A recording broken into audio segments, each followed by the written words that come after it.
নমস্কাৰ বন্ধুসকল, আপোনালোকে টেঙা আমেৰে মাছ খাই পাইছেনে নাই? যদি পাইছে টেষ্টটো গম পাব কেনেকুৱা, খুব ভাল লাগে।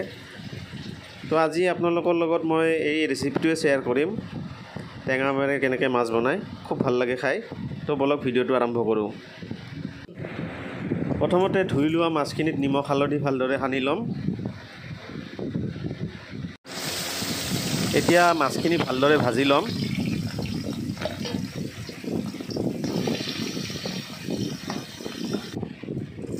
মাছ ভাজা হোৱাৰ পিছত কেৰাহীত ৰৈ যোৱা তেলতে কেইটামান সৰিয়হ আৰু শুকান জলকীয়া দুটামান দি ভালদৰে সৰিয়হখিনি ফুটাই ল'ম আৰু তাৰপিছত কাটি লোৱা আমখিনি কেৰাহীত দি দিম।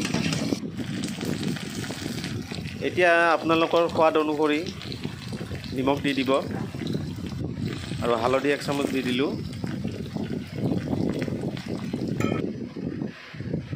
এতিয়া এটা বাতিত 2 চামুচমান পিঠাগুড়ি লৈ লৈছোঁ আৰু পানীৰ লগত মিহলাই লৈছোঁ।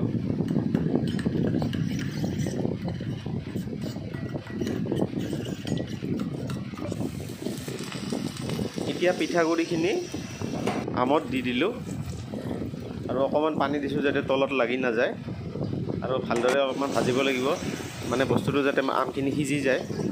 আমখিনি সিজাৰ পিছত পানী দি দিছোঁ।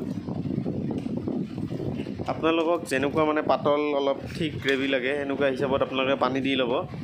এতিয়া ভাজি লোৱা মাছখিনি দি দিলোঁ, দি পেলাই 15-20 মিনিট লাগিব, উতলিব দিব লাগিব। গোটেই বস্তুখিনি মিক্স হ'ব লাগিব ভালদৰে। এয়া আমাৰ ৰেডি হৈ গ'ল আম টেঙাৰ লগত মাছ। খুব বঢ়িয়া টেষ্টি হয়, আপোনালোকে বনাই খাব, খুব ভাল লাগিব। এতিয়া আমৰ ছিজন যাবৰে হ'ল, এইবাৰ নহ'লেও নেক্সট ইয়াৰ হ'লেও বনাই খাব, খুব ভাল লাগে। আৰু যদি আপোনালোকৰ ভিডিঅ'টো ভাল লাগিছে লাইক আৰু ছাবস্ক্ৰাইব কৰিব, লগতে শ্বেয়াৰো কৰি দিব।